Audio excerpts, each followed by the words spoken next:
Hello. So our first card is from the Goddess Within Oracle, and it is Walu. Walu comes from Australia's first peoples known as the Dreaming. To them, which I always feel like their depiction of the creation of life is just beautiful. They talk about how the earth is just continuously being created, and it's being created by the dreams of these spirits. Anyway, so with Walu's story, Walu is known as the sun goddess. She is someone who takes her daughter, Bara, this is who we see in the picture, and she travels around to spread the light and the heat throughout the world. But she was getting worried because she realized that the combination of both of them together was too much power and too much heat. So she decided to send her daughter back the other way. So a lot of this talks about how, connecting with your inner child, how that's so important because, even as adults, we're like children. We have lessons that we learn along the way, and getting back into making yourself feel safe, talking to yourself as you would like you're trying to comfort a scared child, that type of thing. Knowing that you are safe within yourself and you have the ability to soothe yourself is tremendous. And while I agree with that aspect of this card, which I think is huge, I feel like because of the other cards that are in this deck, in this spread, I feel like it's about Walu kind of helped Bara when Walu was gone. She kind of seen through the compassion and the energy that her mother shown. She was able to give that to others. So I feel like this is very much a legacy. And I got chills when I said that. I don't know why.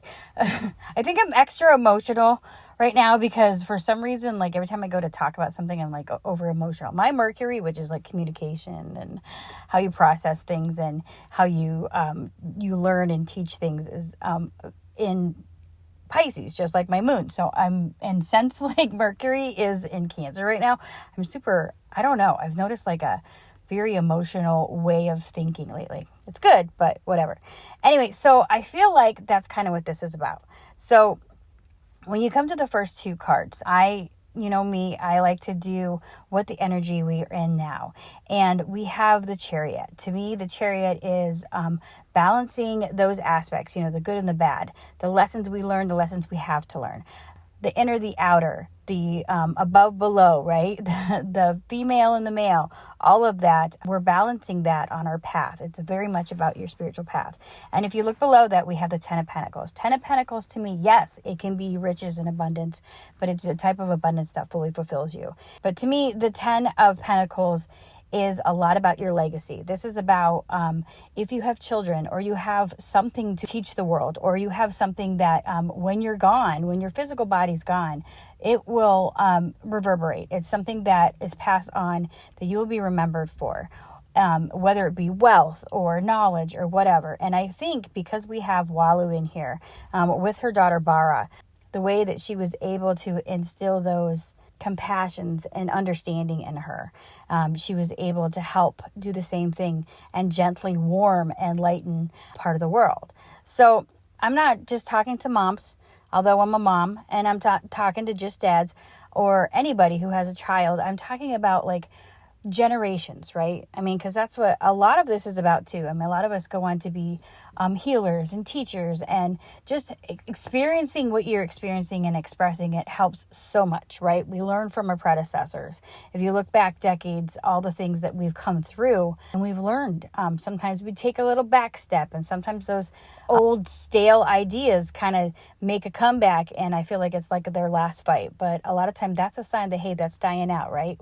The new and the better and the sometimes older, even deeper, older ideas are coming back that were once better. It goes in cycles, right? How do we teach the newer generation? We go in cycles. Anyway, so I feel like that's the energy that we're in, whether it's a collective, whether it's a person, but I feel this, and I feel this deeply in me too, because my whole purpose of doing anything spiritually lately has been teaching my girls to be proud of themselves, embrace who they are, be that authentic self, and learn to trust in spirit and to feel free to be themselves and not down on themselves because of what society says. I want them to be little badasses, but at the same time, I want them to have good hearts, and I want them to really express themselves and be fully complete in who they are. And then my second card, that's always what we need to work on. I feel like, because with Eight of Pentacles, that is, a lot of times it's hard work. Sometimes you have to look back and with the Eight of Pentacles, it's like the concept that you've been working really hard and, you kind of have your nose to the grind. But at the same time, you kind of have to stop and look back and see how far you've come, right? And maybe with the King of Cups is an emotionally stable person. This is somebody who's mastered his emotions, but he's also able to go deep. We need to do that. We need to understand where we've been and how much hard work we've done, and maybe loosen up a little bit. But at the same time, we also need to be emotionally aware and spiritually aware, and be aware of where we're putting that energy in a mature but caring way. And so the third row, that is the aspect of the energy we have around us, our resources, what we can work with, whether that's us or somebody else or situations, whatever. So we have the world. The world can mean a lot of things. Sometimes it can mean the end of a hard cycle, which if you look at my moon card over there that I'm going to get to in a second, that also talks about this is the end of a hard cycle. With the world, we have all the fixed signs. These are signs that when they are at their best, they are very grounded and powerful and kind of mastery in what they represent, right? And then you have the Page of Wands, which the Page of Wands is somebody who has ambition, somebody who has a fiery spirit, somebody who is excited and ready to express themselves spiritually, creatively. And I feel like with those two together, this is saying that, we have all that ability. We've been through a lot. Now it's time to maybe embrace some of that passionate youth that we have in the Page of Wands. Kind of like, our inner child. Tap into that a little bit.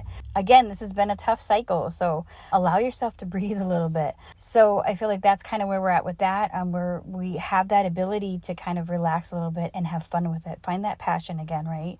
Maybe it's also helping a young person around you, because the pages sometimes can represent young people. So, maybe there's young people around you that you really need to kind of encourage and get their fires and their passions going. My kids, they're all artsy in different ways. My oldest and my middle are both literally artists. They love to make things. My middle will all day, there's craft supplies all over my house, and the things she comes up with are amazing. And my oldest is a very talented artist. She kind of dives into a lot of deeper things. She's very talented. My youngest, she's musically creative. This girl sings and dances all day, and all my daughters, I want so much to foster that in them, because, growing up, we weren't expressed that way. It was like, oh yeah, you can do this, but it wasn't like, hey, you should do this for a profession.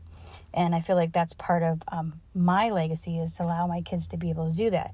Whether that means I need to make a little bit better money, whatever, but I need to trust that that's my path, and my path is to help them have their path too, as far as parenting. And then our outcome, we have the King of Pentacles. King of Pentacles has kind of been in and out of my readings, him and the King of Swords lately.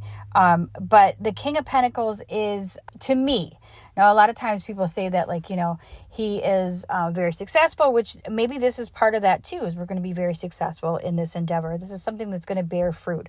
But also I feel like the King of Pentacles is somebody who is very giving, but he gives in the right way, right? He's very stable, very responsible, but he makes sure everybody has what they need. So with the King of Pentacles, helping others and giving to others, but not in a way that hinders them from progressing, right? Not in a way that keeps them from understanding their potential. And so with the Seven of Cups, sometimes the Seven of Cups can be, maybe you have too many choices and you're a little bit confused, but since this isn't our outcome, and I feel like with all these cards, this is a positive outcome, there can be a warning about, maybe kind of not being so distracted by all the options you have. But I also feel like this is part of this. Part of this is you are able to have so many options, and the possibilities are endless, right? Tapping into that child self of yours, understanding what that feels like, embodying that, and then, expressing that, because that not only helps you, but this is helping your legacy. Your legacy is something that goes on without when your body is gone, right? This is something that can change the world. And we have our Moonology card, full moon in Capricorn. I had actually new moon in Capricorn last reading yesterday. That's interesting. So maybe this is something in the material plane. This is something, it could be financial, but I feel like it's also what we're doing in the material plane. It's our foundation, our ability to create in our lives. Because when we master that, when we really work on that, we can really create in general. So when you're able to have the means to do what you want without having so much worry, when you allow that trust and you have that foundation, that trust and that foundation is really what allows you to help you be free. So you have to tap into that inner knowing and knowing that it's all right and that you have it, but also doing a little bit of the work to make sure that things don't fall apart because you're too much in your head. I have 2 crystal angel oracles. The one I'll have to I apologize that you can't see it real good.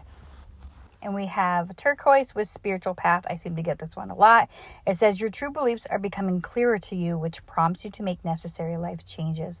Exactly. As we go, there's things that are just help us cultivate who we really are. And honestly, that helps you get on your path the best that you can.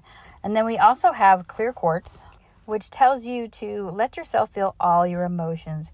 Your entire rainbow spectrum of feelings is sending you messages and guidance. I feel like that is such a good nod to your intuition and knowing yourself. I hope this helps somebody know who you are, be who you are, because you're not only helping you, you're transforming the world. I love you. I'll see you later.